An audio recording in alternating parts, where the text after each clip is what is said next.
انہوں نے ملک میں سیر نہیں کی تاکہ دیکھتے کہ جو لوگ ان سے پہلے تھے ان کا انجام کیسا ہوا؟ اللہ نے ان پر تباہی ڈال دی اور اسی طرح کا عذاب ان کافروں کو بھی ہوگا۔ یہ اس لیے کہ جو مومن ہیں ان کا اللہ کارساز ہے اور کافروں کا کوئی کارساز نہیں۔ جو لوگ ایمان لائے اور عمل نیک کرتے رہے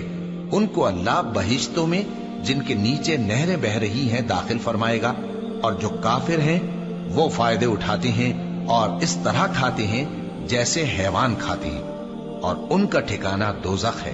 اور بہت سی بستیاں تمہاری بستی سے جس کے باشندوں نے تمہیں وہاں سے نکال دیا زور و قوت میں کہیں بڑھ کر تھیں، ہم نے ان کو برباد کر دیا اور ان کا کوئی مددگار نہ ہوا۔ بھلا جو شخص اپنے پروردگار کی مہربانی سے کھلے رستے پر چل رہا ہو وہ ان کی طرح ہو سکتا ہے جن کے اعمال بد انہیں اچھے کر کے دکھائے جائیں، اور جو اپنی خواہشوں کی پیروی کریں وہ جنت جس کا پرہیزگاروں سے وعدہ کیا جاتا ہے